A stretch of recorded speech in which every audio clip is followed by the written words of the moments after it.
Hello everybody, welcome to Vikas commerce tutorial. So ಇವತ್ತಿನ ಕ್ಲಾಸ್ನಲ್ಲಿ most wanted 2 ಮಾರ್ಕ್ಸ್ನ ಇಂಪಾರ್ಟೆಂಟ್ ಕ್ವಶನ್ಸ್ನ ನಿಮ್ಮ ಮುಂದೆ ಬರ್ತಾ ಇದ್ದೀನಿ. Second PUC accountancy with answers ಅದ. ಸೊ ಇಲ್ಲಿ ಒಂದು ವಿತ್ ಆನ್ಸರ್ಸ್ ಇರುವಂತಹ ರಿವೈಸ್ಡ್ ಕ್ವಶನ್ ಬ್ಯಾಂಕ್ನಲ್ಲಿರುವಂತಹ ವಿತ್ ಆನ್ಸರ್ಸ್ ಇರುವಂಥ ಒಂದು PDF ಅದ. ಸೊ ಹಾಗಾಗಿ ಇಲ್ಲಿ ಇರುವಂತಹ 2 ಅಂಕಗಳ ಪ್ರಮುಖ ಪ್ರಶ್ನೆ ಯಾವ್ಯಾವು ಅಂತ ನಾವೇನು ಮಾಡೋಣಪ್ಪ ಇವತ್ತಿನ ಕ್ಲಾಸ್ನಲ್ಲಿ ನೋಡೋಣ. ಅದಕ್ಕಿಂತ ಮುಂಚೆ ಯಾವೆಲ್ಲ ಚಾಪ್ಟರ್ಗಳಿಂದ 2 ಅಂಕಗಳ ಪ್ರಶ್ನೆ ಬರ್ತದೆ ಅಂತ ನೋಡಬೇಕು. 2 ಮಾರ್ಕ್ಸ್ ಕ್ವಶನ್ಸ್ ಎಷ್ಟು ಬರ್ತಾವಪ್ಪ ಅಂದರೆ ಎಕ್ಸಾಮ್ಗೆ ಅವ್ರು 5 ಕೇಳ್ತಾರೆ. 5 ಕ್ವಶನ್ಸ್ ನೀವು ಆನ್ಸರ್ ಮಾಡಬೇಕಾಗಿರೋದು 3. ಕರೆಕ್ಟ್. 5 ಕ್ವಶನ್ಸ್ಗಳಲ್ಲಿ 3 ಆನ್ಸರ್ ಮಾಡಬೇಕು. ಈಗ ಆ 5 ಕ್ವಶನ್ ಯಾವೆಲ್ಲ ಚಾಪ್ಟರಿಂದ ಬರ್ತದ ಅಂತ ನೋಡೋದಾದರೆ ಆ 5 ಕ್ವಶನ್ಸ್ಗಳು ಬರೋದು chapter number 1, chapter number 3, chapter number 5, 7 ಮತ್ತು 10. So all add numbers, last ಒಂದೇ ಈವನ್ ನಂಬರ್ ಅದ. ಫಸ್ಟ್ ಚಾಪ್ಟರ್ ಬೇಸಿಕ್ ಕಾನ್ಸೆಪ್ಟ್ಸ್ ಮೇಲೆ ಅವೆ. ಆಮೇಲೆ 3ನೇ ಚಾಪ್ಟರ್ ರಿಟೈರ್ಮೆಂಟ್ ಮೇಲೆ 2 ಮಾರ್ಕ್ಸ್ ಕ್ವಶನ್. 5ನೇ chapter share capital, accounting for share capital ಮೇಲೆ 1 ಕ್ವಶನ್. ಆಮೇಲೆ 7th ಚಾಪ್ಟರ್ ಫೈನಾನ್ಷಿಯಲ್ ಸ್ಟೇಟ್ಮೆಂಟ್ಸ್, ಇದ್ರ ಮೇಲೆ 1 ಕ್ವಶನ್ ಅದ. ಆಮೇಲೆ 10th chapter cash flow statements, ಇದ್ರ ಮೇಲೆ 2 ಅಂಕಗಳ ಒಂದು ಪ್ರಶ್ನೆ. ಇದು ಬ್ಲೂ ಪ್ರಿಂಟ್ ಸಿನಾರಿಯೋ. ಇದು ಮೊದಲು ನಿಮ್ಗೆ ಅರ್ಥ ಆಗಿರಬೇಕು. 1, 3, 5, 7 ಮತ್ತು 10 ಈ 5 ಚಾಪ್ಟರ್ಗಳಿಂದ ಒಂದೊಂದು ಪ್ರಶ್ನೆ 2 ಮಾರ್ಕ್ಸಿಂದ ಬರ್ತದೆ. ಸೊ ಯಾವ ಇಂಪಾರ್ಟೆಂಟ್ ಕ್ವಶನ್ಸ್ 2 ಮಾರ್ಕ್ಸ್ಗೆ ಯಾವೆಲ್ಲ ನಾವು ಓದಿದ್ರೆ ಎಕ್ಸಾಮ್ಗೆ ನಮಗೆ ಹೆಲ್ಪ್ ಆಗ್ತದೆ ಅಂತ ನಾವು ಇವತ್ತಿನ ಕ್ಲಾಸ್ನಲ್ಲಿ ನೋಡುವ. ಇದಾದ ನಂತರ 1 ಮಾರ್ಕ್ ಇಂಪಾರ್ಟೆಂಟ್ ಕ್ವಶನ್ಸ್ಗಳು ಕೂಡ ತೊಗೊಂಬರ್ತೀನಿ. ಈಗ ಇದು ನೋಡ್ತಾ ಇರ್ಬೋದು, ಇದು ಚಾಪ್ಟರ್ ನಂಬರ್ 1 ಅದ, accounting for partnership basic concepts. So ಇಲ್ಲಿ 2 ಮಾರ್ಕ್ಸ್ ಕ್ಯಾಟಗರಿಗೆ ನಾನು ಡೈರೆಕ್ಟ್ಲಿ ಜಂಪ್ ಆಗ್ತೀನಿ. ಸೊ 2 ಮಾರ್ಕ್ಸ್ ಕ್ಯಾಟಗರಿಯಲ್ಲಿ ಇಲ್ಲ ನೋಡ್ರಿ, 2 ಮಾರ್ಕ್ಸ್ ಕ್ಯಾಟಗರಿಯಲ್ಲಿ ಯಾವುದನ್ನು ನಾವು ಓದಿದ್ರೆ ನಮ್ಗೆ ಹೆಲ್ಪ್ ಆಗ್ತದೆ ಅಂತ ನೋಡ್ಕೊತ ಹೋಗುವ. ಈಗ ವಾಟ್ ಈಸ್ ಪಾರ್ಟ್ನರ್ಶಿಪ್ ಬಹಳ ಹಳೆ ಕ್ವಶನ್, ಇದು ಎಕ್ಸಾಮ್ಗೆ ಬರದೇ ಇರಬಹುದು ಅನ್ನೋದು ನನ್ನ ಅಭಿಪ್ರಾಯ. ಡಿಫೈನ್ ಪಾರ್ಟ್ನರ್ಶಿಪ್ ಓದ್ರಿ, ಬಹಳಷ್ಟು ಸಲ ಬಂದಿರುವಂತಹ ಪ್ರಶ್ನೆ ಇದು. According to the Indian partnership act of 1932 section 4 ಪ್ರಕಾರ ನೀವು ಮೀನಿಂಗನ್ನು ಬರೀಬೇಕು. ಸೊ ಇದೊಂದು ಕ್ವಶನ್ ಓದ್ರಿ ಇಲ್ಲಿಂದ. ಆಮೇಲೆ ಈ ಫಿಕ್ಸ್ಡ್ ಕ್ಯಾಪಿಟಲ್ ಮತ್ತು ಫ್ಲಕ್ಚುಯೇಟಿಂಗ್ ಕ್ಯಾಪಿಟಲ್ಗೆ ಡಿಫ್ರೆನ್ಸ್ಗಳನ್ನು ಓದ್ಕೊಂಡ್ಬಿಡ್ರಿ. ಮೀನಿಂಗ್ ಓದೋ ಅವಶ್ಯಕತೆ ಇಲ್ಲ. ಬಿಕಾಸ್ ನೀವು ಡಿಫ್ರೆನ್ಸ್ಗಳನ್ನು ಓದ್ತಾ ಇದ್ದೀರಿ ಅಂದರೆ ಮೀನಿಂಗ್ನ ಬಂದುಬಿಡ್ತದೆ. ಈಗ ನೀವು difference between fixed and fluctuating capital method ಓದಿದ್ರಿ ಅಂತ ಅನ್ಕೊಳ್ರಿ. ಎಕ್ಸಾಮ್ನಲ್ಲಿ ಡಿಫ್ರೆನ್ಸ್ ಬರಲಿಲ್ಲ, ಫಿಕ್ಸ್ಡ್ ಕ್ಯಾಪಿಟಲ್ ಮೀನಿಂಗ್ ಬರೀರಿ ಅಂತ ಬಂತು. ಹೆಂಗಾದ್ರೂ ನೀವು ಡಿಫ್ರೆನ್ಸ್ ಓದಿರ್ತೀರಿ, ಆಟೋಮೆಟಿಕ್ಲಿ ಮೀನಿಂಗ್ ಬರೀಬಹುದು. ಹಾಗಾಗಿ ಫಿಕ್ಸ್ಡ್ ಕ್ಯಾಪಿಟಲ್ ಮತ್ತು ಫ್ಲಕ್ಚುಯೇಟಿಂಗ್ ಕ್ಯಾಪಿಟಲ್ 2 ಥರದ ಮೀನಿಂಗ್ ಓದೋ ಬದಲಾಗಿ ನೀವು ಡಿಫ್ರೆನ್ಸ್ಗಳನ್ನು ಓದ್ಬಿಡ್ರಿ. That is question number 6. ಇದನ್ನು ಓದ್ಕೊಳ್ರಿ. ಓಕೆ, ಮೊದಲು 2 ಕ್ವಶನ್. ಅದಾದ ನಂತರ ಮತ್ತು ಯಾವುದಲ್ಲಿ ಓಕೆ, ಮತ್ತಿಲ್ಲಿ ಯಾವುದು ಇಂಪಾರ್ಟೆಂಟ್ ಅಂತ ಕಾಣಿಸ್ತಾ ಇಲ್ಲ. ಮತ್ತೊಂದು ನೀವು ಇಲ್ಲಿ ಏನು ಮಾಡಬೇಕಪ್ಪ ಅಂದರೆ 2 ಕ್ವಶನ್ಸ್ ರೀ. ನೀವು 2 ಕ್ವಶನನ್ನು ನೀವು ಪರ್ಫೆಕ್ಟ್ ಮಾಡಿರಿ. ಯಾವುದು ಒಂದು ಡಿಫೈನ್ಡ್ ಪಾರ್ಟ್ನರ್ಶಿಪ್, ಮತ್ತೊಂದು ಫಿಕ್ಸ್ಡ್ ಕ್ಯಾಪಿಟಲ್ ಫ್ಲಕ್ಚುಯೇಟಿಂಗ್ ಕ್ಯಾಪಿಟಲನ್ನು ಓದ್ಕೊಂಡ್ಬಿಡ್ರಿ. ಡಿಫ್ರೆನ್ಸ್ನು ಓದ್ರಿ, ಮೀನಿಂಗ್ನು ಅದರೊಳಗಡೆ ಇನ್ಕ್ಲೂಡ್ ಆಗಿಬಿಡ್ತದೆ. ಈಗ ಮತ್ತು ಇದು ಬಿಟ್ಟರೆ ಇಂಪಾರ್ಟೆಂಟ್ ಕ್ವಶನ್ ಯಾವುದಪ್ಪ ಅಂದರೆ ಈ ಕಂಟೆಂಟ್ಸ್ ಆಫ್ ಪಾರ್ಟ್ನರ್ಶಿಪ್ ಡೀಡನ್ನು ಓದ್ರಿ. ಬಹಳಷ್ಟು ಸಲ ಕೇಳುವಂಥದ್ದು ಪಾರ್ಟ್ನರ್ಶಿಪ್ ಡೀಡನ್ನ ಕಂಟೆಂಟ್ಸ್, ಇಂಟ್ರೆಸ್ಟ್ ಡ್ರಾಯಿಂಗ್ಸ್, ಪಾರ್ಟ್ನರ್ಶಿಪ್ ಡೀಡ್ದಾಗ ಅಂದರೆ ಪಾರ್ಟ್ನರ್ಶಿಪ್ ಒಪ್ಪಂದ, ಪಾಲುದಾರಿಕೆ ಒಪ್ಪಂದದಲ್ಲಿ ಏನೇನು ಇರ್ತದೆ. Partnership deed contents of name of the firm, name and address of the partners, nature of the business, duration of the business, ಇಂಥವೆಲ್ಲ ಪ್ರಶ್ನೆಗಳು, ಇಂಥೆಲ್ಲ ಪಾಯಿಂಟ್ಗಳು ಇರ್ತಾವೆ ರೀ. ಸೊ ಈ ಕಂಟೆಂಟ್ಸ್ ಆಫ್ ಪಾರ್ಟ್ನರ್ಶಿಪ್ ಡೀಡನ್ನು ನೀವು ಓದಬೇಕು. ಅದು ಬಿಟ್ಟರೆ rules in the absence of partnership deed ಅದೊಂದು ಓದ್ರಿ. ಯಾವುದು? Rules in case of absence of partnership deed. Partnership deed absent ಇದ್ದಾಗ ಏನು ರೂಲ್ಸ್ ಫಾಲೋ ಮಾಡಬೇಕು, ಇಂಟ್ರೆಸ್ಟ್ ಆನ್ ಡ್ರಾಯಿಂಗ್ಸ್ ಎಷ್ಟು ಕೊಡಬೇಕು, ಇಂಟ್ರೆಸ್ಟ್ ಆನ್ ಕ್ಯಾಪಿಟಲ್ ಎಷ್ಟು ಕೊಡಬೇಕು, ಆಮೇಲೆ ಸ್ಯಾಲ್ರಿ ಕಮಿಷನ್ ಇವೆಲ್ಲ ಎಷ್ಟು ಕೊಡಬೇಕಾಗ್ತದೆ. ಸೊ ಇಂತಹ ಒಂದು interest on partners loan. So ಈ 5 ಪಾಯಿಂಟ್ಸ್ಗಳದಾವ ರೀ. ಸೊ ಈ 5 ಪಾಯಿಂಟ್ಸ್ಗಳನ್ನ ಪರ್ಫೆಕ್ಟ್ ಮಾಡಿರಿ. ಓಕೆನಾ? ಸೊ ಫಸ್ಟ್ ಚಾಪ್ಟರಿಂದ ಡಿಫೈನ್ಡ್ ಪಾರ್ಟ್ನರ್ಶಿಪ್, ಫ್ಲಕ್ಚುಯೇಟಿಂಗ್ ಮತ್ತು ಫಿಕ್ಸ್ಡ್ ಕ್ಯಾಪಿಟಲ್ ಮೆಥಡ್ನ ಡಿಫ್ರೆನ್ಸ್ಗಳನ್ನು ಓದ್ರಿ. ಪಾರ್ಟ್ನರ್ಶಿಪ್ ಡೀಡ್ನಲ್ಲಿ ಏನು ಕಂಟೆಂಟ್ಸ್ ಬರ್ತದೆ, ಆಮೇಲೆ ಆಪ್ಷನ್ಸ್ ರೂಲ್ಸನ್ನು ಫಾಲೋ ಮಾಡುವಂಥದ್ದು ಅದನ್ನು ಓದಬೇಕು. ಓಕೆನಾ? ಡೈರೆಕ್ಟ್ ನಾನು ಕ್ವಶನ್ ನಂಬರ್ ಚಾಪ್ಟರ್ ನಂಬರ್ 3ಗೆ ಬರ್ತೀನಿ. Chapter number 2 is related with admission ಚಾಪ್ಟರ್ನಲ್ಲಿ ಯಾವುದೂ 2 ಮಾರ್ಕ್ಸ್ ಕ್ವಶನ್ ಇಲ್ಲ. So directly will come with retirement. So ರಿಟೈರ್ಮೆಂಟ್ನಲ್ಲಿ 2 ಮಾರ್ಕ್ಸಿನ ಪ್ರಶ್ನೆಗಳು ನಮಗೆ ಕಾಣ್ತಾವ್ರಿ. ಸೊ ಬ್ಲೂ ಪ್ರಿಂಟ್ ಪ್ರಕಾರ ಇಲ್ಲಿ ಕಾಣ್ತಾ ಇದೆ, ನೋಡ್ಬೋದು ನೀವು. ಮೊದಲೇದು 2 circumstances for the retirement of partner. ಇದೊಂದು ಇಂಪಾರ್ಟೆಂಟ್ ಕ್ವಶನ್ ಆಗ್ತದೆ. ಇದೊಂದು ಓದ್ರಿ. ಯಾವ ಸಂದರ್ಭದಲ್ಲಿ ಒಬ್ಬ ಪಾರ್ಟ್ನರ್ ರಿಟೈರ್ ಆಗಬಹುದು, old age of A partner, misunderstanding with other partners, ಇದೊಂದು ಓದ್ರಿ. ಆಮೇಲೆ ವಾಟ್ ಈಸ್ ಗೇನ್ ರೇಷಿಯೋ, ಇದು ಸಲ ಬಹಳಷ್ಟು ಎಕ್ಸಾಮ್ಗೆ ಬಂದದ. ಫಾರ್ಮುಲಾ ಕೇಳ್ತಾ ಇಲ್ಲ, ಗೇನ್ ರೇಷಿಯೋ ಮೀನಿಂಗ್ ಏನ ಕೇಳ್ತಾ ಇದ್ದಾರೆ. ಸೊ 2 ಓದ್ಕೊಳ್ರಿ. ವಾಟ್ ಈಸ್ ಗೇನ್ ರೇಷಿಯೋ, ಆಮೇಲೆ circumstances of retirement of partner. ಅದು ಬಿಟ್ಟರೆ ಇಲ್ಲಿ ಜರ್ನಲ್ ಎಂಟ್ರಿ ಕೇಳ್ತಾರೆ. ಕೆಲವೊಂದ್ಸಲ ಜರ್ನಲ್ ಎಂಟ್ರಿ ಕೇಳ್ತಾರೆ. ಇಲ್ಲದ ನೋಡ್ರಿ, ಕ್ವಶನ್ ನಂಬರ್ 7 ನಿಮಗೇನು ಜರ್ನಲ್ ಎಂಟ್ರಿ ಕಾಣ್ತಾ ಇದೆ, pass the journal entry to close retiring partners capital account when the payment is made immediately. ಇದು ನಾವು ಅಗೇನ್ ನೋಡುವ. Journal entry is very simple ರೀ. ಬಿಕಾಸ್ ಅಡ್ಮಿಷನ್ ಮಾಡ್ತೀವಿ, ರಿಟೈರ್ಮೆಂಟ್ ಪ್ರಾಬ್ಲಮ್ಸ್ ಮಾಡ್ತೀವಿ, ರಿವ್ಯಾಲ್ಯೂಷನ್ ಅಕೌಂಟ್ ಮಾಡಿರ್ತೀವಲ್ಲ. ಸೊ ಕ್ಲೋಸ್ ಮಾಡೋದು ವೆರಿ ಸಿಂಪಲ್. ಪ್ರಾಫಿಟನ್ನು ಹೆಂಗೆ ಕ್ಲೋಸ್ ಮಾಡ್ತೀರಿ, ರಿಟೈರಿಂಗ್ ಪಾರ್ಟ್ನರ್ಗೆ ಅಮೌಂಟನ್ನು ಯಾವ ರೀತಿ ಟ್ರಾನ್ಸ್ಫರ್ ಮಾಡ್ತೀರಿ, ಲಾಸ್ ಆದಾಗ ಯಾವ ರೀತಿ ಜರ್ನಲ್ ಎಂಟ್ರಿ ಬರ್ತದೆ, ಇದು ವೆರಿ ಸಿಂಪಲ್ ಅದ. ಸೊ ಇದೊಂದು ಓದ್ಕೊಂಡ್ಬಿಡ್ರಿ. ಒಂದು ಗೇನ್ ರೇಷೋ ಮೀನಿಂಗ್, ಮತ್ತೊಂದು circumstances of retirement of A partner 2, ಆಮೇಲೆ ಒಂದು journal entry. Very simple. So journal entries ಏನು ಓದ್ಕೊಳ್ಳೋ ಅವಶ್ಯಕತೆ ಇಲ್ಲ, ಬಿಕಾಸ್ ನೀವು ಪ್ರಾಬ್ಲಮ್ ಸಾಲ್ವ್ ಮಾಡ್ತಾರೆ ಜರ್ನಲ್ ಎಂಟ್ರಿ ನಿಮಗೆ ಬಂದೇ ಬರ್ತದೆ. ಕಮಿಂಗ್ ಟು ಚಾಪ್ಟರ್ ನಂಬರ್ 5 ರೀ, ಡೈರೆಕ್ಟ್ಲಿ 5 ಬರ್ತೀನಿ, ಬಿಕಾಸ್ 4th ಚಾಪ್ಟರ್ ಡಿಸಲ್ಯೂಷನ್ದಾಗ ಯಾವುದು 2 ಮಾರ್ಕ್ಸ್ ಇಲ್ಲ. 5th chapter that is accounting for share capital. Accounting for share ಕ್ಯಾಪಿಟಲಲ್ಲಿ 2 ಮಾರ್ಕ್ಸ್ ಕ್ವಶನ್ಸ್ ಉಂಟು. ಸೊ ಆ 2 ಮಾರ್ಕ್ಸ್ ಕ್ವಶನ್ಸ್ ಯಾವ್ಯಾವು ಅಂತ ನೋಡೋದಾದರೆ, ಎಸ್ ಇಲ್ಲದ ನೋಡ್ರಿ. ಒಂದೇದು ವಾಟ್ ಈಸ್ ಕಂಪ್ನಿ ಅಂತದ, ಇದೇನು ಬರೋ ಅವಶ್ಯಕತೆ ಇಲ್ಲ ಅಂದ್ಕೊಳ್ತೀನಿ. ವಾಟ್ ಈಸ್ ಕಂಪ್ನಿ, ಬಿಕಾಸ್ ಭಾಳಷ್ಟು ಸಲ ಫಸ್ಟ್ ಇಯರ್ನಲ್ಲಿ ನೋಡಿರ್ತೀವಿ, ಮತ್ತು ಬರೋವಂಥ ಚಾನ್ಸಸ್ ಕೂಡ ಭಾಳ ಕಡಿಮೆ ಅದ. ವಾಟ್ ಈಸ್ ಪ್ರಾಸ್ಪೆಕ್ಟಸ್ ಅಂತ ಓದ್ರಿ, ವೆರಿ ಇಂಪಾರ್ಟೆಂಟ್. ಆಮೇಲೆ calls in arrears, what you mean by calls in arrears, ಇದೊಂದು ಕ್ವಶನ್ ಓದಬೇಕು. ಆಮೇಲೆ methods of issue of shares. Issue of shares 3 method ಮೇಲೆ ಇಶ್ಯೂ ಮಾಡ್ತೀವಿ. ಒಂದು issue of shares at par, issue of shares at premium, ಆಮೇಲೆ issue of shares at discount. So ಇಲ್ಲಿ ಬರ್ದಾರ ನೋಡ್ರಿ, 2 ಆನ್ಸರ್ ಬರ್ದಾರ, ಅಟ್ ಪಾರ್ ಮತ್ತು ಪ್ರೀಮಿಯಮ್ ಅಂತೇಳಿ. ಸೊ ಈ 3 ಕ್ವಶನ್ಸ್ಗಳನ್ನು ಓದ್ರಿ. ಆಮೇಲೆ ಹಂಗೆ ನೋಡಿದ್ರೆ ನೀವು ಪ್ರಾಸ್ಪೆಕ್ಟಸ್ ಓದೋ ಅವಶ್ಯಕತೆ ಇಲ್ಲ, ಬಿಕಾಸ್ ಅದು ಭಾಳ ಸಿಂಪಲ್ ಕ್ವಶನ್ ಅಂತ ಬಿಟ್ಬಿಡ್ರಿ, ಮ್ಯಾಜಿಫಲ್ನಾಗ ಎಲ್ಲಾದರೂ ಬರಬಹುದು. So question number 4 calls in arrears ಓದ್ರಿ. Methods of issue of shares question number 5 ಒಂದು ಓದ್ಕೊಂಡ್ಬಿಡ್ರಿ. ಆಮೇಲೆ ಕ್ವಶನ್ ನಂಬರ್ 6 ಒಂದು ಓದ್ರಿ, what is issue of shares for consideration other than cash. ಇವೆಲ್ಲ ಹೊಸ ಕ್ವಶನ್ಸ್ಗಳು ಎಕ್ಸಾಮ್ಗೆ ಬರ್ತಾ ಇರಲಿಲ್ಲ, ಬಟ್ ಮಾಡಲ್ ಕ್ವಶನ್ ಪೇಪರ್ಸಲ್ಲಿ ಇವಾಗ ಕಾಣ್ತಾ ಇದೆ. ಹಾಗಾಗಿ ಇದನ್ನೊಂದು ಕ್ವಶನ್ಗಳನ್ನು ಪರ್ಫೆಕ್ಟ್ ನೀವು ಮಾಡಬೇಕು. ಇನ್ನು ಫಾರ್ಫೀಚರ್ ಆಫ್ ಶೇರ್ಸ್ ಅದು 7th. ಫಾರ್ಫೀಚರ್ಸ್ ಆಫ್ ಶೇರ್ಸ್ ಇದು 1 ಮಾರ್ಕ್ ಪ್ರಶ್ನೆ ಅಂತ ಅನ್ಕೊಳ್ತೀನಿ, 2 ಮಾರ್ಕ್ಸ್ ಬರೋದು ಭಾಳ ರೇರ್. ಫಾರ್ಫೀಚರ್ ಅಂದರೆ ಕ್ಯಾನ್ಸಲೇಷನ್, ಇದೆಲ್ಲರಿಗೂ ಗೊತ್ತು. ಕ್ಯಾನ್ಸಲ್ ಮಾಡೋದಕ್ಕೆ ನಾವು ಫಾರ್ಫೀಚರ್ ಅಂತ ಕರಿತೀವಿ. ಇಂಪಾರ್ಟೆಂಟ್ ಅದ, ಬಟ್ ಓದ್ಕೊಳ್ಬೇಕಂತ ಏನಿಲ್ಲ, ಬಿಕಾಸ್ ನಿಮ್ಗೆ ಗೊತ್ತಾಗ್ತದೆ ಈಸಿಯಾಗಿ. ನಿಮ್ಗೆ ಗೊತ್ತಾಗದೇ ಇರೋದು ಯಾವುದು ಹೆಂಗೆ ಬರೀಬೇಕಂತ ಗೊತ್ತಾಗದೇ ಇರೋ ಪ್ರಶ್ನೆಗಳು ಅಂದರೆ ಕಾಲ್ಸ್ ಇನ್ ಅರಿಯರ್ಸ್, ಆಮೇಲೆ issue of shares for consideration other than cash. Issue of shares ಅಂತ ಓದ್ಕೊಂಡ್ಬಿಡ್ರಿ. ಮೆಥಡ್ಸ್ ಇದು ವೆರಿ ಸಿಂಪಲ್, ಓದ್ಕೊಂಥ ಪಾಯಿಂಟ್ ಅಲ್ಲ ಅದು. ಅದಾದ ನಂತರ ಇಲ್ಲೊಂದು ಪ್ರಶ್ನೆ ಕಾಣ್ತಾ ಇದೆ ನಿಮಗೆ, categories of share capital. Authorised capital, issued, subscribe, paid up, called up, 5 category ಬರ್ತಾವೆ ರೀ. ಸೊ ಯಾವುದಾದ್ರು 2 ನೆನಪಿಟ್ಕೊಳ್ಬೇಕು. ಇದೇನು ಓದುವಂಥದ್ದಲ್ಲ, ಸೆಂಟೆನ್ಸ್ಗಳು ಅಲ್ಲ ಇವೆಲ್ಲ, ಜಸ್ಟ್ ಪಾಯಿಂಟ್ಸ್ಗಳನ್ನು ಮಾತ್ರ ನೆನಪಿಟ್ಕೊಳ್ಬೇಕು. ಓಕೆನಾ. ನೆಕ್ಸ್ಟ್ ಚಾಪ್ಟರ್ಗೆ ಬರ್ತೀನಿ, ದಟ್ ಈಸ್ ಚಾಪ್ಟರ್ ನಂಬರ್ 7.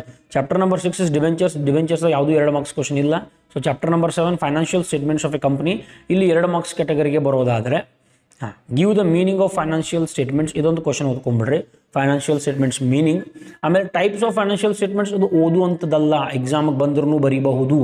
ಎಲ್ಲವನ್ನೂ ಇಂಪಾರ್ಟೆಂಟ್ ಅಂತ ಕನ್ಸಿಡರ್ ಮಾಡೋಕೆ ಆಗಂಗಿಲ್ಲ. ಇಂಪಾರ್ಟೆಂಟ್ ಅಂತ ಅನ್ಕೊಂಡ್ರೂ ಅದು ಬರೀಬೋದು ರೀ, ಬಿಕಾಸ್ ಫೈನಾನ್ಷಿಯಲ್ ಸ್ಟೇಟ್ಮೆಂಟ್ಸ್ 2 ಅದಾವೆ, ಒಂದು ಪ್ರಾಫಿಟ್ ಆ್ಯಂಡ್ ಲಾಸ್ ಸ್ಟೇಟ್ಮೆಂಟ್, ಮತ್ತೊಂದು ಬ್ಯಾಲೆನ್ಸ್ ಶೀಟ್ ಅಂತ ಕರಿತೀವಿ. ಸೊ 2 ಆರಾಮ್ಸೆ ಬರೀಬೋದು.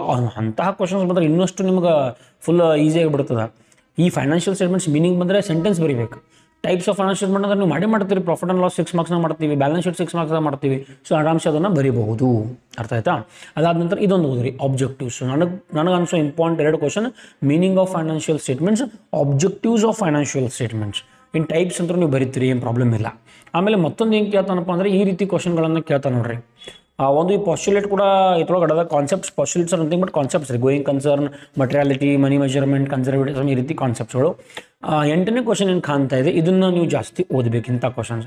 ಹಾಗೆ ಇದು ಕೂಡ ಓದುವಂಥದ್ದಲ್ಲ, ಬಿಕಾಸ್ 6 ಮಾರ್ಕ್ಸ್ ಕ್ಯಾಟಗರಿಯಲ್ಲಿ ಬ್ಯಾಲೆನ್ಸ್ ಶೀಟ್ ನಾವೇನು ಮಾಡ್ತಾ ಇರ್ತೀವಿ, ಕೆಲವೊಂದು ಐಟಮ್ಗಳನ್ನು ಯಾವ ಹೆಡ್ಡಿಂದ ತಗೋತೀವಿ ಅಂತ ಕೇಳಬಹುದು. ಇಲ್ಲಿ ಕೇಳ್ಯಾರ ನೋಡ್ರಿ, ಲೂಸ್ ಟೂಲ್ಸ್ ಯಾವ ಹೆಡ್ಡಿಂದ ತಗೋತೀವಿ, loose tools are assets. So current assets ತಗೋತೀವಿ ಆಸ್ ಇನ್ವೆಂಟರೀಸ್.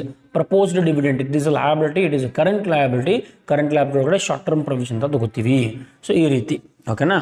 ಸೊ ಈ ಚಾಪ್ಟರಿಂದ ನೀವೇನು ಓದಬೇಕಪ್ಪ ಅಂದರೆ, ಒಂದು ಈ ಫೈನಾನ್ಷಿಯಲ್ ಸ್ಟೇಟ್ಮೆಂಟ್ಸ್ ಮೀನಿಂಗ್, ಮತ್ತೊಂದು ಆಬ್ಜೆಕ್ಟಿವ್ಸ್ ಆಫ್ ಫೈನಾನ್ಷಿಯಲ್ ಸ್ಟೇಟ್ಮೆಂಟ್ಸ್ ಇದೊಂದು.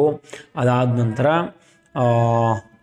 ಇದು ಯಾವುದು, ಈ ಕೆಲವೊಂದು ಐಟಮ್ಸ್ಗಳನ್ನು ಕೊಟ್ಟಿರ್ತಾರಲ್ಲ ಇದು, ಈ ರೀತಿ ಕ್ವಶನ್ಸ್ಗಳನ್ನು ನೀವು ಪರ್ಫೆಕ್ಟ್ ಮಾಡಬೇಕು. ಯಾವ ಚಾಪ್ಟರಿಂದ 5 ಕ್ವಶನ್ಗಳು 100% ನಮಗೆ ತಿಳಿದಿರೋ ಪ್ರಕಾರ ರಿವೈಸ್ಡ್ ಕ್ವಶನ್ ಬ್ಯಾಂಕಿಂದ ಬರ್ತದೆ, ಹೊರಗಡೆಯಿಂದ ಬರೋ ಸಾಧ್ಯತೆ ಕಡಿಮೆ ಇದೆ. ರಿವೈಸ್ ಕ್ವಶನ್ ಬ್ಯಾಂಕಿಂದ ಬರ್ತದೆ. ಸೊ ಇವ 5 ಕ್ವಶನ್ಸ್ಗಳನ್ನು ಪರ್ಫೆಕ್ಟ್ ಮಾಡಿದ್ರೆ 5 ಚಾಪ್ಟರ್ಗಳಿಂದ 3 ನೀವು 100% ಮಾಡಬಹುದು. ಇನ್ನು ಲಾಸ್ಟ್ ಚಾಪ್ಟರ್ ಯಾವುದಪ್ಪ ಅಂದರೆ cash flow statements. Cash flow statements ಮೇಲೆ ಕೂಡ 2 ಮಾರ್ಕ್ಸಿನ ಒಂದು ಪ್ರಶ್ನೆ ಬರ್ತದೆ ರೀ ಎಕ್ಸಾಮ್ಗೆ. ಸೊ 2 ಮಾರ್ಕ್ಸಿನ ಪ್ರಶ್ನೆಗಳಲ್ಲಿ ಯಾವ್ಯಾವು ಅಂತ ನೋಡ್ಕೊಂತ ಹೋಗುವ. ಎಸ್ ಇಲ್ಲದ ಕ್ಯಾಶ್ ಫ್ಲೋ ಸ್ಟೇಟ್ಮೆಂಟ್. ಸೊ 2 ಮಾರ್ಕ್ಸ್ಗೆ ಇಲ್ಲಿ ನೋಡೋದಾದರೆ ಈ ಇದರಿಂದ okay, one of the important question ಯಾವುದಪ್ಪ ಅಂದರೆ what is cash flow statement, ಭಾಳಷ್ಟು ಸಲ ಎಕ್ಸಾಮ್ಗೆ ಬಂದಿರೋದು. ಆಮೇಲೆ uses of cash flow statement. ಇವೆರಡೂ ಪ್ರಶ್ನೆಗಳನ್ನು ನೀವು ಒಂದು ಸ್ವಲ್ಪ ಸರಿಯಾಗಿ ಓದ್ಕೊಳ್ಬೇಕು ರೀ. ಕ್ಯಾಶ್ ಫ್ಲೋ ಸ್ಟೇಟ್ಮೆಂಟ್ ಮೀನಿಂಗ್ ಮತ್ತು uses of cash flow statement ಇವೆರಡು ಪರ್ಫೆಕ್ಟ್ ಮಾಡ್ಕೊಳ್ರಿ. ಅದಾದ ನಂತರ ಎಸ್ ಈ ಕ್ವಶನ್ ಕೂಡ ಭಾಳಷ್ಟು ಸಲ ಬಂದದ, ಯಾವುದು activities which are classified as per AS3. AS3 ಪ್ರಕಾರ ಕ್ಯಾಶ್ ಫ್ಲೋಗಳನ್ನು ಯಾವ ಆಕ್ಟಿವಿಟೀಸ್ಗಳನ್ನಾಗಿ ಕ್ಲಾಸಿಫೈ ಮಾಡ್ತೀವಿ, ಇದು ಓದುವಂಥ ಪ್ರಶ್ನೆ ಅಲ್ಲ ವಿದ್ಯಾರ್ಥಿಗಳೇ. ಯಾಕಂದರೆ 3 ಆಕ್ಟಿವಿಟೀಸ್ ಬರ್ತಾವೆ: investing activity, cash flow from investing activity, cash flow from financing activity, cash flow from operating activity. So 3 activities ನಿಮ್ಗೆ ಗೊತ್ತೇ ಇರ್ತದೆ, ಪ್ರಾಬ್ಲಮ್ ಸಾಲ್ವ್ ಮಾಡ್ತಾ ಇರ್ತೀವಿ, ಸೊ ಗೊತ್ತೇ ಇರ್ತದೆ, ಅದು ಥಿಯರಿ ಬಂದರೂ ಏನು ಸಮಸ್ಯೆ ಇಲ್ಲ. ಯಾವಾಗ ಪ್ರಾಬ್ಲಮ್ಗಳನ್ನು ಸಾಲ್ವ್ ಮಾಡುವಂತಹ ಪ್ರಶ್ನೆಗಳು ಥಿಯರಿಯಲ್ಲಿ ಬಂದರೆ ನಿಮಗೆ ಪ್ಲಸ್ ಆಗಬೇಕು, ಓಕೆನಾ. ಸೊ ಇದು ಆರಾಮ್ಸೆ ನೀವು ಮಾಡ್ಬೋದು. ಇದೊಂದು ಕ್ವಶನ್ ಓದ್ಕೊಂಡ್ಬಿಟ್ರೆ ಸಾಕು. ಮೀನಿಂಗ್, ಯೂಸಸ್, ಆಬ್ಜೆಕ್ಟಿವ್ಸ್ 3, ಆಮೇಲೆ ಆಕ್ಟಿವಿಟೀಸ್ ಇದೊಂದು 4. ಸೊ ಓಕೆ, ಈ ರೀತಿ ನೀವು ಕ್ವಶನ್ಸ್ಗಳನ್ನು ಮಾಡಿಕೊಂಡ್ರೆ ನಿಮಗೆ ಎಕ್ಸಾಮ್ಗೆ ಹೆಲ್ಪ್ ಆಗ್ತದೆ ಅನ್ನೋದು ನನ್ನ ಅಭಿಪ್ರಾಯ. ಇವೆಲ್ಲವೂ ಕೂಡ 2 ಮಾರ್ಕ್ಸಿನ ಇಂಪಾರ್ಟೆಂಟ್ ಕ್ವಶನ್ಸ್. ಈಗ ಏನು ಮಾಡ್ತೀನಿ, ಮಾಡೆಲ್ ಕ್ವಶನ್ ಪೇಪರ್ಗಳನ್ನು ಒಂದ್ಸಲ ನೋಡ್ಕೊಂಡ್ಬಿಡೋಣ್ರಿ. ಮಾಡೆಲ್ ಕ್ವಶನ್ ಪೇಪರ್ಸ್ಗಳು ಯಾವ್ಯಾವ ರೀತಿ 2 ಮಾರ್ಕ್ಸಿಗೆ ಕೇಳಿದಾರಂತ ನೋಡ್ಕೊತ ಹೋಗ್ತೀನಿ ನಾನು. ಓಕೆ, ಇಲ್ಲದ ನೋಡಿರಿ, ಮಾಡೆಲ್ ಕ್ವಶನ್ ಪೇಪರ್ 1 ಅದ, ಇಲ್ಲಿ ನೋಡ್ತಾ ಇರ್ಬೋದು ನೀವು. ಇದು ಮಾಡೆಲ್ ಕ್ವಶನ್ ಪೇಪರ್ 1 ನಿಮಗೇನು ಸ್ಕ್ರೀನ್ ಮೇಲೆ ಕಾಣ್ತಾ ಇದೆ. ಎಸ್, ಮಾಡೆಲ್ ಕ್ವಶನ್ ಪೇಪರ್ 1ನಲ್ಲಿ ಇರುವಂತಹ 2 ಮಾರ್ಕ್ಸ್ ಕ್ಯಾಟಗರಿ ಆಫ್ ಕ್ವಶನ್ಸ್ ಯಾವ್ಯಾವು? Part B. ಎಸ್, ಇಲ್ಲದ ನೋಡ್ರಿ, ಇಲ್ಲಿ ಏನು ಕೇಳ್ಯಾರ ನೋಡ್ರಿ, 2 methods for calculation of interest on drawings. 2 methods for calculation of interest on drawings. Interest on ಡ್ರಾಯಿಂಗ್ಸನ್ನು ಕ್ಯಾಲ್ಕುಲೇಟ್ ಮಾಡಲಿಕ್ಕೆ there are 2 methods. Number 1 product method ಮತ್ತು ಮತ್ತೊಂದು ಶಾರ್ಟ್ಕಟ್ ಮೆಥಡ್. ಎಷ್ಟು ಜನ ಕಮೆಂಟ್ ಮಾಡಿ ಕೂಡ ಹೇಳ್ತಾ ಇದ್ರಿ ಪ್ರಾಡಕ್ಟ್ ಮೆಥಡ್ ಮತ್ತು shortcut method, especially shortcut method ಮೇಲೆ ಪ್ರಾಬ್ಲಮ್ಸನ್ನು ಸಾಲ್ವ್ ಮಾಡಿ ಸರ್ ಅಂತೇಳಿ. 100% ಶಾರ್ಟ್ಕಟ್ ಮೆಥಡ್ ಮೇಲೆ ಕೂಡ ಪ್ರಾಬ್ಲಮ್ಸನ್ನು ಸಾಲ್ವ್ ಮಾಡ್ತೀನಿ. ಇಂಟ್ರೆಸ್ಟ್ ಆನ್ ಡ್ರಾಯಿಂಗ್ಸ್ ಅದು ಕೂಡ ಬರುವಂಥ ಸಾಧ್ಯತೆ ಇದೆ, ಬಿಕಾಸ್ ಇಷ್ಟು ದಿನ ಬಂದಿಲ್ಲ, ಮಾಡೋ ಕ್ವಶನ್ ಬರ್ತದೆ ಕಾಣ್ತಾ ಇದೆ, ಹಾಗಾಗಿ ಬರುವಂತಹ ಎಲ್ಲ ಸಾಧ್ಯತೆಗಳು ಅದ ರೀ. Okay, next, any 1 circumstances for retirement of partner. Retirement of partner ಯಾವೆಲ್ಲ ಸಂದರ್ಭಗಳಲ್ಲಿ ಆಗಬಹುದು ಅಂತೇಳಿ. ಎನಿ 2 ಸರ್ಕಮ್, ಇದನ್ನ ಇಂಪಾರ್ಟೆಂಟ್ ಅಂತ ಕೂಡ ಹೇಳಿದ್ದೆ ನಾನು. ನಾನು ಹೇಳಿರೋಂಥ ಒಂದು ಇಂಪಾರ್ಟೆಂಟ್ ಕ್ವಶನ್ ಇಲ್ಲಿ ಕಾಣ್ತಾ ಇದೆ ನೋಡ್ರಿ. ಅದಾದ ನಂತರ ಕಾಲ್ಸ್ ಇನ್ ಅರಿಯರ್ಸ್, ಇದನ್ನು ಕೂಡ ಓದ್ರಿ ಅಂತ ಇದೇ ಈಗ ಜಸ್ಟ್ ಹೇಳಿದ್ನಿ. Objectives of financial statements, meaning of cash flow statement. So ನಾವು ಹೇಳಿರುವಂತಹ 4 ಪ್ರಮುಖ ಪ್ರಶ್ನೆಗಳು ಮಾಡೆಲ್ ಕ್ವಶನ್ ಪೇಪರ್ 1ನಲ್ಲಿ ಕಾಣ್ತಾ ಇದೆ. ಸೊ ಹಾಗಾಗಿ ಇದನ್ನು ನೀವು ಏನು ಮಾಡಬೇಕು, ಜಾಸ್ತಿ ಫೋಕಸ್ ಮಾಡಬೇಕು. ಇನ್ನು 2ನೇ ಮಾಡೆಲ್ ಕ್ವಶನ್ ಪೇಪರ್ಗೆ ಬರ್ತೀನಿ. I will directly come to model question paper 2. Okay, ಇಲ್ಲಿ ನೋಡ್ತಾ ಇರ್ಬೋದು ನೀವು, ಇದು ಮಾಡೆಲ್ ಕ್ವಶನ್ ಪೇಪರ್ 2 ಅದ, ನಿಮಗೇನು ಸ್ಕ್ರೀನ್ ಮೇಲೆ ಕಾಣ್ತಾ ಇದೆ. This is model question paper 2 2024-25ಗೆ ಬಂದಿರುವಂಥದ್ದು. ಸೊ 2 ಮಾರ್ಕ್ಸ್ ಕ್ಯಾಟಗರಿಗೆ ಡೈರೆಕ್ಟ್ಲಿ ಬರ್ತೀನಿ. Yes, in case of options, ಇದೇ ನಿಮಗೆ ನಾನು ಹೇಳಿದ್ನಿ, ಪಾರ್ಟ್ನರ್ಶಿಪ್ ಡೀಡ್ ಆಬ್ಸೆಂಟ್ ಇದ್ದಾಗ ಯಾವ ರೂಲ್ಸನ್ನು ಫಾಲೋ ಮಾಡಬೇಕು ಅನ್ನೋದು ನೋಡ್ರಿ. In case of options of partnership deed specify the rules. Sharing of profits and loss equally ಆಗ್ತದೆ, ಓಕೆನಾ. Sharing of profits and loss ನಾವೇನು ಮಾಡ್ತೀವಿ, ಈಕ್ವಲಿ ಯಾವಾಗಲೂ. ಆಮೇಲೆ interest on partners capital not allowed. Interest on partners loan ಇತ್ತಂದ್ರೆ 6%, but interest on partners capital ಇತ್ತಂದ್ರೆ interest is not allowed. Okay, next 18th question ನೋಡ್ರಿ. Journal entity close the revaluation account when there is a profit. Profit ಇದ್ದಾಗ revaluation account ಹೆಂಗೆ close ಮಾಡ್ತೀವಿ? Credit side ಜಾಸ್ತಿ ಬಂದಾಗ profit ಆಗ್ತದೆ, credit side ಜಾಸ್ತಿ ಬರ್ತದೆ ಪ್ರಾಫಿಟ್, ಡೆಬಿಟ್ ಸೈಡ್ ತಗೋತೀವಿ. ಸೊ ರಿವ್ಯಾಲ್ಯೂಯೇಷನ್ ಅಕೌಂಟ್, ಇದರ ಆನ್ಸರ್ ಏನಾಗಬೇಕು, revaluation account debit to partners capital account, because ಆ ಪ್ರಾಫಿಟನ್ನು ಎಲ್ಲಿ ಕಳಿಸ್ತೀವಿ ನಾವು, ಪಾರ್ಟ್ನರ್ಸ್ ಕ್ಯಾಪಿಟಲ್ ಅಕೌಂಟ್ಗೆ ಕಳಿಸ್ತೀವಿ. So revaluation account debit to partners capital account being profit transfer to partners capital account. This is 2 marks important question. ಈಗ question number 9ಗೆ ಬರ್ತೀನಿ. ಕ್ವಶನ್ ನಂಬರ್ 19ಗೆ ಬರ್ತೀನಿ. State any 2 categories of share capital. Very simple. Issued capital, subscribed, authorised, paid up, called up, ಯಾವುದಾದ್ರು 2 ಬರೀಬೇಕು. Accounting postulates ಅಂತ ಕೇಳ್ತಾ ಇದೆ. 20ನೇ question. Going concern, ಮಟೀರಿಯಾಲಿಟಿ, cost, ಆಮೇಲೆ ಕನ್ಸರ್ವೇಟಿಸಮ್, ಯಾವ್ದು ಬೇಕಾದ್ರಿ. ಪಾಸ್ಟ್ಯುಲೇಟ್ಸ್ ಅಂದ್ರೆ ಕಾನ್ಸೆಪ್ಟ್ಸ್ ಬಗ್ಗೆ ಕೇಳ್ತಾ ಇದ್ದಾರೆ, ಫಸ್ಟ್ ಇಯರ್ದಾಗ ಕಲ್ತಿರ್ತೀರಿ, ಅದು ಸೇಮ್ ಬರೀಬೇಕು. ಇನ್ನು 21ನೇ ಕ್ವಶನ್ ಕೂಡ ವೆರಿ ಇಂಪಾರ್ಟೆಂಟ್ ಆ್ಯಂಡ್ ಸಿಂಪಲ್ ಪ್ರಶ್ನೆ ಅದ. ಇದು ಕ್ಯಾಲ್ಕುಲೇಟಿವ್ ಪ್ರಶ್ನೆ ಅದ ರೀ. 21ನೇ ಪ್ರಶ್ನೆ. 72,000 ರೂಪಾಯಿ ಪರ್ಚೇಸ್ ಅದ. ಸೊ ನೀವೇನು ಮಾಡಬೇಕು, 72,000 rupees ಈಸ್ ಪರ್ಚೇಸಸ್. ಕರೆಕ್ಟ್. 72,000 ಒಳಗಡೆ ಏನಾಗ್ತಾ ಇದೆ, ಓಪನಿಂಗ್ ಟ್ರೇಡ್ ಬೇಯಬಲ್. ಅಂದರೆ ಆಲ್ರೆಡಿ ನಾವು 72,000 ರೂಪಾಯಿ ಖರೀದಿ ಮಾಡಿದ್ದೀವಿ, ಅಂದರೆ 72,000 ರೂಪಾಯಿ ಕೊಡಬೇಕು. ಆಲ್ರೆಡಿ 12,000 ರೂಪಾಯಿ ಓಪನಿಂಗ್ ಅದ, ಅಂದರೆ 12,000 ರೂಪಾಯಿ ಒಂದು ಕೊಡಬೇಕು. ಸೊ 72 + 12 ಮಾಡಿದಾಗ ಎಷ್ಟು ಆಗ್ತದೆ, ಅದು 84,000 rupees ಆಗ್ತದೆ ರೀ. ಕರೆಕ್ಟಾ. 72,000 we have purchased. 12,000 is again trade payable of old. So 72 + 12, 84 is payable. Out of that, closing trade payable is 9,000. And at the end of the year, we need to pay only 9,000. Okay. So they are asking us to calculate cash payment to suppliers. So what we should do is 84,000 minus 9,000. 84,000 ರೂಪಾಯಿ ನಾವು ಕೊಡಬೇಕಾಗಿತ್ತು ರೀ. Year ಎಂಡ್ಗೆ 9,000 ರೂಪಾಯಿ ಅಷ್ಟೇ ಕೊಡೋದು ಬಂದದ. 84,000 ಕೊಡಬೇಕಾಗಿದ್ದು 9,000 ತನಕ ಬತ್ತು ಅಂದರೆ ಇದರ ಅರ್ಥ ನಾವು ಪೇ ಮಾಡಿದ್ದೀವಿ. ಸೊ ಎಷ್ಟು ಪೇ ಮಾಡಿದ್ದೀವಿ, 84 ಒಳಗಡೆ 9,000 ಮೈನಸ್ ಮಾಡಬೇಕು. ನೀವೇನು ಮಾಡಬೇಕು, out of 84,000 you need to minus 9,000. So answer ಎಷ್ಟು ಬರ್ತದ, 75,000 rupees ಬರ್ತದ. So answer is the cash payment to suppliers is 75,000. This is the correct answer.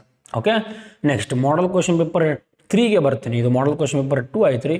So model question paper 3ಗೆ ಬಂದಾಗ ಇದು ಯಾವ ರೀತಿ ಆಗಿರ್ತದೆ ಅಂತ ನೋಡ್ಕೊತ ಹೋಗುವ. ನಾವು ಕೊಟ್ಟಿರೋ ಕ್ವಶನ್ಸ್ಗಳು ಇಲ್ಲಿ ಕಾಣ್ತಾ ಇದೆ ಇಲ್ಲೋ ಅನ್ನೋದನ್ನು ನೋಡುವಂಥ ಪ್ರಯತ್ನವನ್ನು ಮಾಡ್ತಾ ಇದ್ದೀನಿ ಅಷ್ಟೇ, ಮತ್ತೇನಿಲ್ಲ. ಆಮೇಲೆ ಕೀ ಆನ್ಸರ್ಸ್ ಕೂಡ ನಿಮಗೆ ಸಿಕ್ಕಂಗೆ ಆಗಿಬಿಡ್ತದೆ. ಓಕೆ, ನಾನು ಹೇಳಿದ್ದೀನಿ ಡಿಫ್ರೆನ್ಸ್ ಬಿಟ್ವೀನ್ ಫಿಕ್ಸ್ಡ್ ಮತ್ತು ಫ್ಲಕ್ಚುಯೇಟಿಂಗ್ ಓದ್ರಿ ಅಂತ. ಡೆಫಿನೆಟ್ಲಿ ಇದೆ. ರಿಟೈರಿಂಗ್ ಪಾರ್ಟ್ನರ್ ಕ್ಯಾಪಿಟಲ್ ಅಕೌಂಟನ್ನು ಹೆಂಗೆ ಕ್ಲೋಸ್ ಮಾಡ್ತೀರಿ ಅಂತ ಕೇಳಕತ್ತಾರು. Retiring partners capital account debit to cash or bank. ಇದು ರೆಸಲ್ಯೂಷನ್ ಚಾಪ್ಟರ್, ಯಾವುದು 3ನೇ chapter, sorry, retirement of the partners ಹತ್ರ ಹೋಗಿತ್ತು ನೋಡ್ರಿ. ಇದೊಂದು ಓದ್ಕೊಂಡ್ಬಿಡ್ರಿ. ನಾನು ಹೇಳಿದ ಜರ್ನಲ್ ಎಂಟ್ರಿ ಒಂದು ಬರ್ತದ ಅಂತ. ಆಮೇಲೆ give the meaning for issue of shares other than cash. ಇದು ಓದ್ರಿ ಅಂತ ಹೇಳಿದ್ದೀನಿ, ಬಟ್ ನೋಡ್ರಿ ಓದ್ತಿರೋ ಇಲ್ಲ, ಬಿಕಾಸ್ ಒಂದು ಸ್ವಲ್ಪ ಡಿಫ್ರೆಂಟ್ ಟೈಪ್ ಅದ. ಒಂದಕ್ಕೆ ಮಾಡೋ ಕ್ವಶನ್ ಬರೋದಾಗದ. ಅದಾದ ನಂತರ 20ನೇದು ಈ ಐಟಮ್ಗಳನ್ನು ಎಲ್ಲ ಓದ್ತೀವಿ. Loose tools, it is assets, current assets ಒಳಗಡೆ. ಆಮೇಲೆ proposed it is liability, current liability ಒಳಗಡೆ ಪ್ರೊವಿಷನ್ಸ್ ಅಂತ ಓದ್ತೀವಿ. Uses of cash flow statement ಇದನ್ನು ಕೂಡ ಓದ್ರಿ ಅಂತ ಹೇಳಿದ್ನಿ. ಸೊ ಆಲ್ಮೋಸ್ಟ್ ನಾನು ಹೇಳಿರೋಂಥ ಎಲ್ಲ ಕ್ವಶನ್ಸ್ ಇಲ್ಲಿ ಕಾಣ್ತಾ ಇದೆ. 5 ಚಾಪ್ಟರ್ಗಳ ಮೇಲೆ ಒಂದೊಂದು ಕ್ವಶನ್. ನಾನು ಹೇಳಿರೋ ಪ್ರಶ್ನೆಗಳನ್ನು ಪರ್ಫೆಕ್ಟ್ ಮಾಡಿರಿ 100% ನೀವು 3 ಮಾರ್ಕ್ಸ್ ಅಂದರೆ 3 ಕ್ವಶನ್ ಅಂದರೆ 6 ಮಾರ್ಕ್ಸ್ ನಿಮಗೆ ಸಿಗ್ತದೆ. ಸೊ 2 ಮಾರ್ಕ್ಸ್ನ important and most wanted questions ಇವಾಗಿದ್ದು. ಇನ್ನು 1 ಮಾರ್ಕ್ ಕ್ವಶನ್ಸ್ಗಳನ್ನು ಕೂಡ ತೊಗೊಂಡ್ಬರ್ತೀನಿ. 1 ಮಾರ್ಕ್ನಲ್ಲಿ ಏನಾಗ್ತದೆ, ಒಂದು ಟೈಪ್ ಇರುವಂಥ ಕ್ವಶನ್ ಬರ್ತದೆ, ಎಕ್ಸಾಂಪಲ್ ಇರುವಂಥದ್ದು ಬರ್ತದೆ, expand compulsory, true or false compulsory, WH question compulsory. 5 ರೀತಿ ಕ್ಯಾಟಗರೈಸ್ ಮಾಡ್ತಾರೆ ಅವರು. ಸೊ ಹಾಗಾಗಿ ಅದನ್ನು ಕೂಡ ನಿಮ್ಮ ಮುಂದೆ ತೊಗೊಂಡ್ಬರ್ತೀನಿ. 6 ಮಾರ್ಕ್ಸ್ 12 ಮಾರ್ಕ್ಸ್ ಪ್ರಾಬ್ಲಮ್ಸ್ಗಳನ್ನು ಕೂಡ ಆದಷ್ಟು ಬೇಗ ಸಾಲ್ವ್ ಮಾಡ್ಕೊತ ಹೋಗುವ. 10ನೇ ತಾರೀಕು ನಿಮ್ಮ ಅಕೌಂಟೆನ್ಸಿ ಪೇಪರ್ ಅದ. 10ನೇ ತಾರೀಕು ಬೆಳಗ್ಗೆ ತನಕ ನಾನು ವೀಡಿಯೋಸ್ಗಳನ್ನು ಅಪ್ಲೋಡ್ ಮಾಡ್ತಾನೆ ಇರ್ತೀನಿ. So thank you for watching Vikas commerce tutorials. Thank you.